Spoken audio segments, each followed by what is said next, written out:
आज हमारा अगला चैप्टर शुरू होने वाला है। कौन सा है चैप्टर का नाम? Excretory products and there elimination. आज देखते हैं कहाँ तक पहुँच पाता है।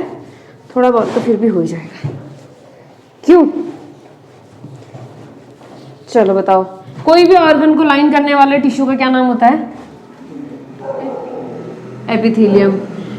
टिश्यूज, कोई ऑर्गन को कवर करते समय जनरली कौन सा टिश्यू यूज होता है?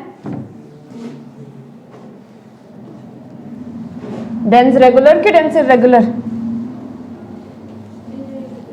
Dense irregular connective tissue. उसमें भी प्रोडक्शन में ज्यादा कौन यूज होता है? व्हाइट फाइब्रस की yellow fibrous? White fibrous connective tissue.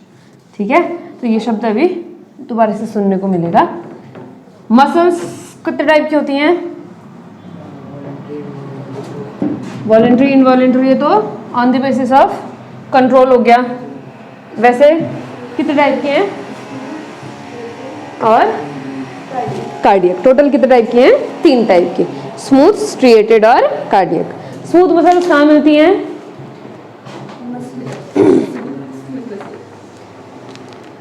कहाँ मिलती हैं?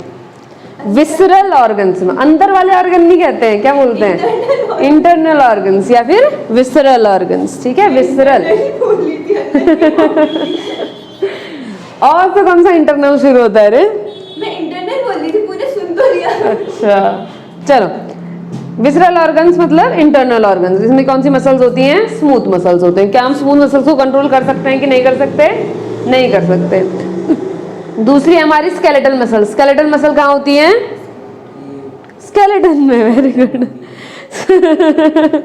स्केलेटल सिस्टम से कनेक्टेड होती है। ठीक है, जरूरी भी स्केलेटन पे ही हो, अंदर भी हो सकती है, लेकिन किससे कनेक्टेड होती है? स्केलेटल सिस्टम से कनेक्टेड होती है। इनको हम कंट्रोल कर सकते हैं कि नहीं कर सकते हैं? कर सकते हैं कंट्रोल। तो ये दोनों मसल्स भी आने वाली हैं अभी काम में। ठीक है, एक शब्द होता है वाल्व। वाल्व क्या होते हैं? किसी भी फ्लूइड के बैक फ्लो को रोकने के लिए कुछ फ्लैप्स लगे रहते हैं ट्यूब्स के अंदर, जिनको हम क्या बोलते हैं? वाल्व्स बोलते हैं। हार्ट में कितने वाल्व्स होते हैं? 2। कौन से कौन से? ट्राइकस्पिड और बाइकस्पिड। ट्राइकस्पिड वाल्व किस साइड होता है? राइट के लेफ्ट? राइट साइड पर। और बाइकस्पिड लेफ्ट साइड को। ट्राइकस्पिड और बाइकस्पिड के अलावा और कौन से वाल्व होते हैं हार्ट में जो अओर्टा में होते हैं? Semi lunar valve. मैंने नहीं पढ़ा है, बोल तो एक बार। मैं नहीं आई थी। मैं ना तुझे ना ठोक पीट करके चौखट कर दूंगी यहाँ। हैं? उस टाइम पे मैं उससे तो उसके बाद भी तो बताया था मैंने कि तू नहीं आई थी। चल मैं एक को रिकैप दे देती हूँ, याद रखना इन नामों को, काम आएंगे ना। रिकैप से कौन याद करता? याद करने वाले कर लेते हैं। दूसरी कौन सी वॉल्व्स है? Semi lunar valve. Semi lunar valves भी कितनी होती हैं? 2। एक अओर्टा वाली और एक पल्मोनरी आर्टरी वाली। अओर्टा वाली को क्या बोलते हैं? Aortic semi lunar valve. Pulmonary artery वाले को क्या बोलते हैं? Pulmonary semi lunar valve. Valve भी याद रखने हैं। ठीक है, कौन सी ब्लड वेसल में वॉल्व होते हैं? आर्टरी या वेन्स या कैपिलरीज? आर्टरी। कायम होते हैं वेन में होते हैं।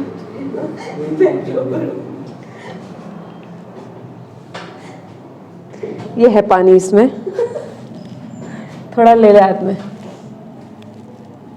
EX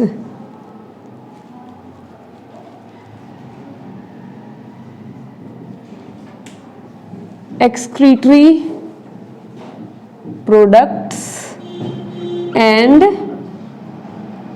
their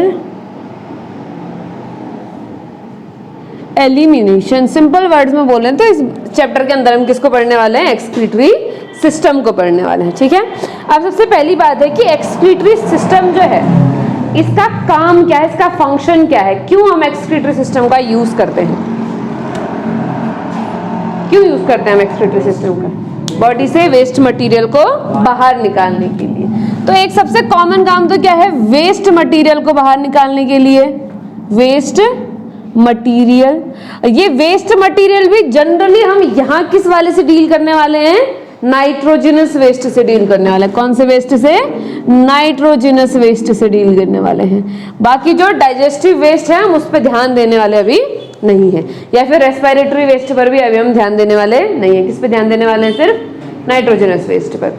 इसके अलावा और क्या काम होता है एक्सक्रीटरी सिस्टम का, वेस्ट को बाहर निकालने के अलावा? बॉडी के इंटरनल एनवायरनमेंट को मेंटेन करके रखना। किसको मेंटेन करना, इंटरनल एनवायरनमेंट। इंटरनल एनवायरनमेंट मतलब फ्लूइड वगैरह के कंसंट्रेशन को, कौन सा आयन होना चाहिए, कौन सा आयन नहीं होना चाहिए, वाटर कितना होना चाहिए, कितना नहीं होना चाहिए, उसको मेंटेन करके रखने का काम भी किसका है, हमारे एक्सक्रीटरी सिस्टम का है। और बॉडी के अंदर इन डिफरेंट केमिकल का जो बैलेंस होता है, उस बैलेंस को हम बोलते हैं होम्योस्टेसिस। होम्योस्टेसिस क्या है, द इंटरनल बैलेंस या मैनेजमेंट ऑफ मटेरियल्स। और मटेरियल्स में कौन कौन आएगा, इसके अंदर आएगा वाटर, सोडियम या पोटेशियम जैसे आयंस। और अगर हमने कोई और मटेरियल बॉडी के अंदर ले लिया है जबरदस्ती, जैसे मान लो कोई फूड के थ्रू कोई एबनॉर्मल केमिकल हमने ले लिया जिसकी बॉडी को रिक्वायरमेंट नहीं है, तो वो भी वेस्ट मटेरियल के साथ बाहर निकल जाएगा। तो हम क्या करते हैं, एक तो नाइट्रोजनस वेस्ट को बाहर निकालते हैं एक्सक्रीटरी सिस्टम के थ्रू, और दूसरा हम बॉडी के अंदर अगर कोई चीज एक्सेस में है तो उसको भी हम क्या करेंगे, बॉडी से बाहर निकालने का काम करेंगे एक्सक्रीटरी सिस्टम के अंदर में। कोई चीज एक्सेस कैसे हो सकती है, दो कारण हैं, या तो बॉडी के अंदर वो चीज बन रही हो, या फिर हम बॉडी में बाहर से उसको क्या कर रहे हो, इंजेस्ट कर रहे हो, ओवर इंजेस्ट कर रहे हो। जैसे कोई इंसान एक दिन में 15 लीटर पानी पी गया, तो इतना पानी तो नहीं रह सकता ना ब्लड में, 10 लीटर तो 5 लीटर तो खून ही है, बाकी बचा हुआ कहाँ जाएगा पानी। तो बॉडी से क्या करना पड़ेगा, बाहर तो जब ज्यादा पानी पी लेते हैं तो ज्यादा यूरिनेशन होता है, कम पानी पीते हैं तो कम यूरिनेशन होता है। क्यों, क्योंकि बॉडी के अंदर वाटर का लेवल ज्यादा होगा तो ज्यादा बाहर निकालना हमको पड़ेगा। समझ में आ रहा है। तो जो भी चीज बॉडी में एक्स्ट्रा होगी उस चीज को बॉडी से बाहर निकालने का काम भी किसका है, हमारे एक्सक्रीटरी सिस्टम का है। तो सिंपली हम बोल सकते हैं कि वेस्ट को बाहर निकालना है, लेकिन वेस्ट के साथ साथ एक्सेस मटेरियल को भी बाहर निकालने का काम किसका होता है, एक्सक्रीटरी सिस्टम का होता है। अब जब हम बॉडी के इंटरनल बैलेंस की बात करेंगे ना, तो बैलेंस को रेगुलेट करने का जो प्रोसीजर है उसको हम बोलते हैं ऑस्मो रेगुलेशन।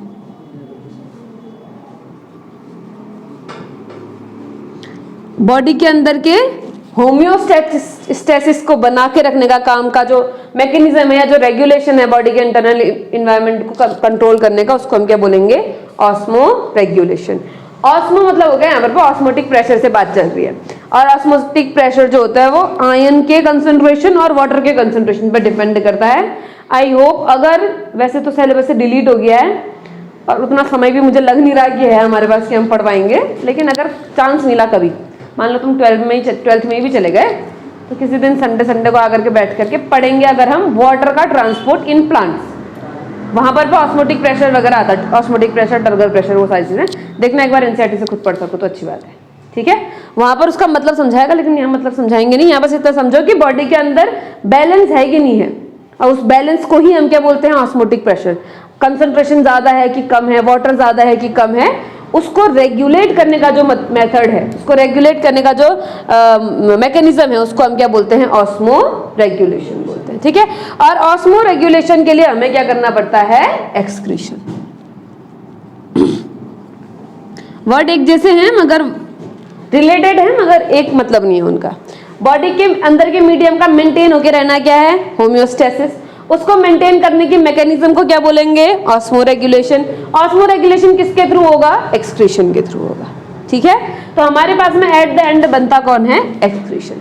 अब ऐसा नहीं है कि जितने भी ऑर्गेनिज्म हैं हमारे पास में सबके सब अपना इंटरनल मीडियम को मेंटेन करके रख सकते हैं, सारे ऐसा नहीं कर पाते हैं, सिर्फ कुछ ही ऐसा कर पाते हैं। तो इसके हिसाब से जो हमने एनिमल्स हैं उनको दो पार्ट्स में डिवाइड किया है, किस हिसाब से कि क्या वो अपने अंदर के होम्योस्टेसिस को मेंटेन कर सकते हैं, ऑस्मो रेगुलेशन कर सकते हैं कि नहीं कर सकते, ठीक है। एक को हम बोलते हैं ऑस्मो रेगुलेटर्स, क्या बोलते हैं, ऑस्मो रेगुलेटर, और दूसरों को बोलते हैं ऑस्मो कन्फर्मर्स। ऑस्मो रेगुलेटर्स और ऑस्मो कन्फर्मर्स। ऑस्मो रेगुलेटर तो वर्ड से समझ में आ रहा है, ऑस्मो रेगुलेशन करते होंगे, यानी कि अपने बॉडी के इंटरनल मीडियम को क्या करते होंगे, बैलेंस करके चलते होंगे। और ऑस्मो कन्फर्मर्स मतलब ये बैलेंस नहीं करते हैं, जैसा बाहर वैसा ही अंदर। अब ध्यान देना, ये ऑस्मो रेगुलेशन करना जरूरी क्यों है, पहले इसको समझ लो एक बार में। हम लोगों ने अगर कभी 9th 8th 9th 10th अगर ढंग से पढ़ा होगा तो वहां पर एक शब्द आता है ऑस्मोसिस। आई थिंक अब भी आया होगा तुम्हारा 11th में भी सुना है वर्ड। ऑस्मोसिस का मतलब क्या होता है, वाटर का अपने हायर कंसंट्रेशन से अपने लोअर कंसंट्रेशन की तरफ को जाना। जब हम सेल पढ़ रहे थे तब मैंने एक्सऑस्मोसिस और एंडोस्मोसिस एक्सप्लेन किया था, याद है? हाइपरटोनिक, हाइपोटोनिक और आइसोटोनिक सॉल्यूशन याद है? वैसे याद है। वेरी गुड, वेरी गुड, बहुत अच्छी बात है। ये है हमारी कोई सेल, ठीक है। अगर इस सेल को मैं किसी मीडियम में रखती हूं और इस मीडियम का जो कंसंट्रेशन है वो हाई है, कंसंट्रेशन क्या है, हाई है, तो मैं इसको बोलूंगी हाइपरटोनिक। क्या बोलूंगी, हाइपरटोनिक। हाई किसके कंपैरिजन में, सेल के अंदर के कंपैरिजन में, यानी कि अंदर कंसंट्रेशन लो है, बाहर कंसंट्रेशन क्या है, हाई है, तो ये मीडियम क्या हो गया, हाइपरटोनिक। और जब किसी भी ऐसे सब्सटेंस को हम ऐसे सॉल्यूशन में डालेंगे हाइपरटोनिक, जिसके चारों तरफ सेमी परमिएबल मेम्ब्रेन हो, और यहाँ सेमी परमिएबल मेम्ब्रेन का काम कौन कर रही है, प्लाज्मा मेम्ब्रेन, ठीक है। अगर सेमी परमिएबल मेम्ब्रेन हुई बीच में तो क्या होगा, ऑस्मोसिस होगी। ऑस्मोसिस कहाँ होगी, वाटर के हाई से वाटर के लो में, वाटर के कह रही हूं मैं, वाटर के हाई से वाटर के लो में। और वाटर हाई कहाँ है, अंदर, तभी तो अंदर का कंसंट्रेशन कम है ना। कंसंट्रेशन कम मतलब सॉल्यूट कम लेकिन वाटर ज्यादा, और कंसंट्रेशन ज्यादा मतलब सॉल्यूट ज्यादा लेकिन वाटर कम।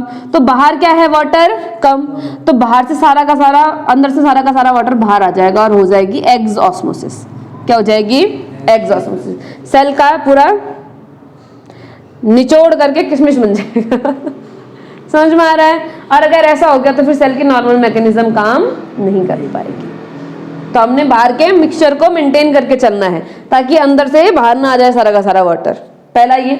अगर इसका जस्ट उल्टा हो, यानी कि बाहर का मीडियम क्या हो, हाइपोटोनिक हो, यानी कि बाहर क्या हो, कंसंट्रेशन कम हो, और अंदर क्या हो, कंसंट्रेशन हाई हो। कंसंट्रेशन हाई मतलब वाटर लो, और बाहर क्या है, वाटर हाई। अगर ऐसे में हम रख देंगे सेल को तो सारा पानी कहाँ चले जाएगा, सेल के अंदर, और सेल क्या हो जाएगी, बर्स्ट, सेल फट जाएगी। क्लास 9 का फेवरेट चैप्टर क्वेश्चन है ये, कि सेल को अगर यहाँ डाल देंगे तो फटेगी कि सिकुड़ेगी, सेल को लो कंसंट्रेशन में डालेंगे तो क्या होगा करके।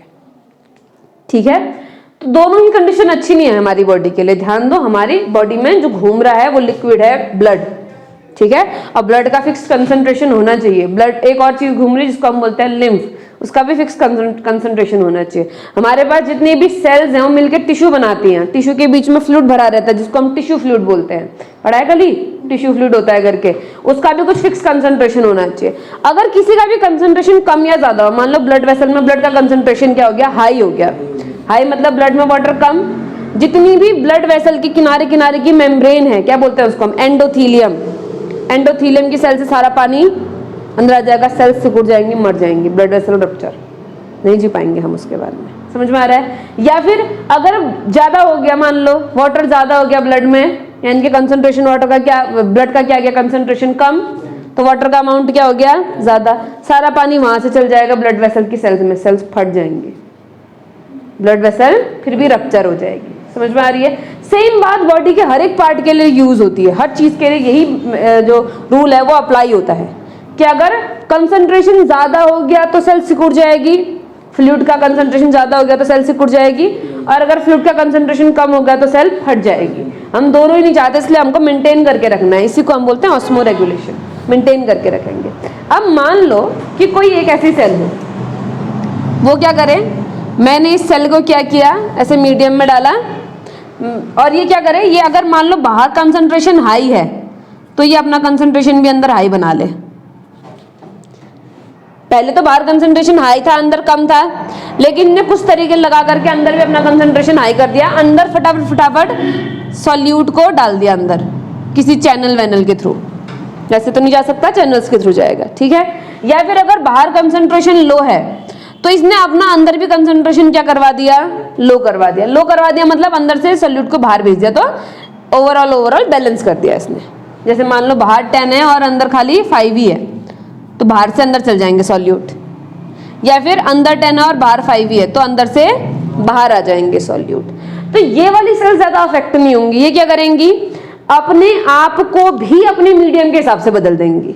अगर मीडियम हाई कंसंट्रेशन तो मैं भी हाई कंसंट्रेशन, अगर मीडियम लो कंसंट्रेशन तो मैं भी लो कंसंट्रेशन, तो ना एक्सऑस्मोसिस होगी ना एंडोस्मोसिस होगी, मेरी जिंदगी चलती रहेगी।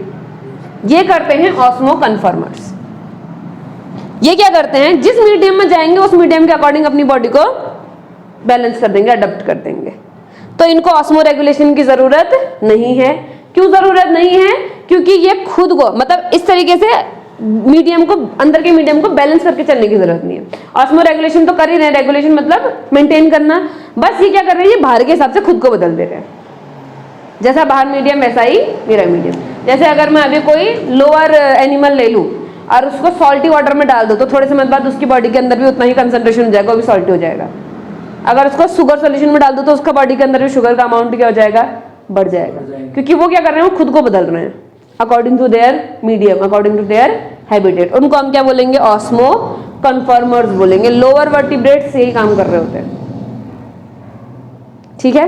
लेकिन जो लोअर इनवर्टिब्रेट्स, सॉरी, ये काम कर रहे हैं ऑस्मो कन्फर्मर्स से। वर्टिब्रेट्स तो फिर वर्टिब्रेट्स हैं, वो सारे के सारे रेगुलेटर्स हैं। वर्टिब्रेट्स बोलते हैं देखो ऐसा है कि तुम करो अपना मेंटेन जो करना है, मेरी बॉडी जितनी है उतनी ही रहेगी। अगर मैंने बोल दिया मेरी बॉडी में सॉल्ट का बैलेंस इतना होना चाहिए तो इतना ही होगा, फिर चाहे उसके लिए मुझे एक्सेस सॉल्ट को बाहर निकालना पड़ जाए। अगर बॉडी के अंदर एक्सेस सॉल्ट आ गया तो उसको बाहर निकाल देगा, बोलेगा मेरी बॉडी के अंदर 30 रहना चाहिए। तुम बाहर से 10 ऐड करोगे तो मैं भी अंदर से 10 आउट कर दूंगा, रहेगा कितना, 30। उनको हम क्या बोलेंगे, ऑस्मो रेगुलेटर्स बोलेंगे।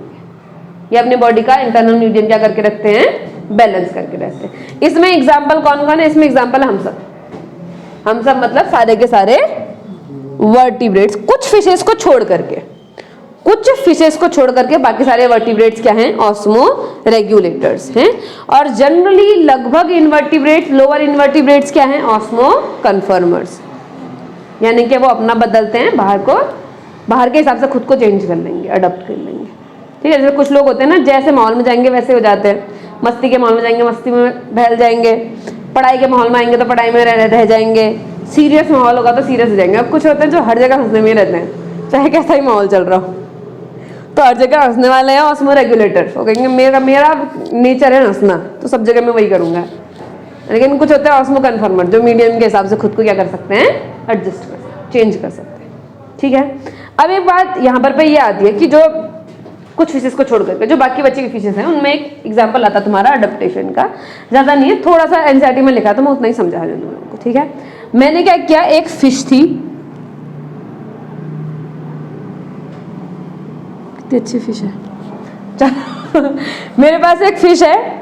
इस फिश को मैंने क्या किया, ये फ्रेश वाटर फिश है। फ्रेश वाटर फिश मतलब ऐसे मीडियम में रहने की आदत की है जहां पर कंसंट्रेशन क्या रहता है, हमेशा लो रहता है। लेकिन ये क्या हो गई, हाई कंसंट्रेशन वाले मीडियम में डाल दी गई, यानी कि इसको हमने पकड़ के मराइन मीडियम में, मराइन हैबिटेट में डाल दिया। तो बाहर कंसंट्रेशन क्या है, हाई, हाइपरटोनिक।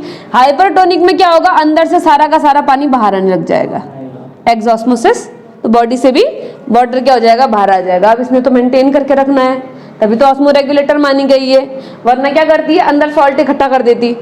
अभी तो इसने मेंटेन करना, तो ये क्या करेगी, जितना पानी बाहर जा रहा है उतना पानी पीते भी रहेगी फटाफट, जिससे बॉडी के अंदर क्या होता रहेगा, बैलेंस बनते रहेगा। तो जब भी हम किसी फ्रेश वाटर फिश को मराइन हैबिटेट में डालते हैं तो पानी पीना शुरू कर देती है, बहुत ज्यादा अंदर पानी लेते रहेगी और बाहर वही पानी जाते रहेगा, ठीक है। या फिर अगर मैं किसी मराइन हैबिटेट वाली फिश को लाऊं,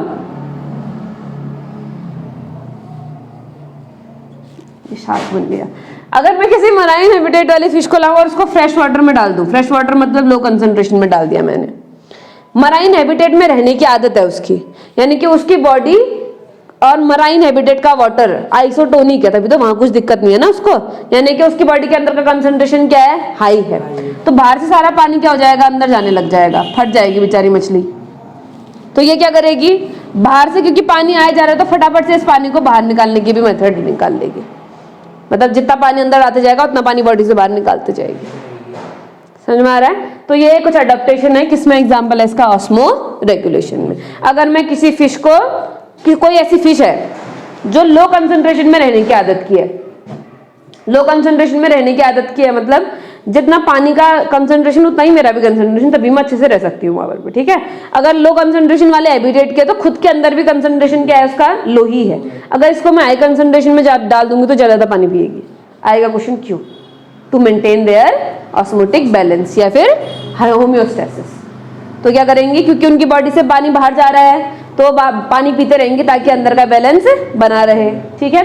यहीं पे सेम क्वेश्चन आता है कि अगर मैं किसी फ्रेश वाटर में रहने वाली फिश को, अभी फ्रेश वाटर से मराइन ही डाला था ना हमने अभी इसको, हाँ, अगर मैं किसी मराइन वाली को फ्रेश वाटर में डाल दूं, मराइन हैबिटेट वाली को फ्रेश वाटर में डालूंगी तो क्या होगा, पानी उसकी बॉडी के अंदर जाने लग जाएगा, तो फटाफट उसको बॉडी से बाहर भी करते रहेगी। समझ में आ रहा है? एक एग्जाम्पल आता है यहाँ पर, उस एग्जाम्पल का नाम है कैंगरू रैट। कैंगरू रैट के बारे में सुना है कभी?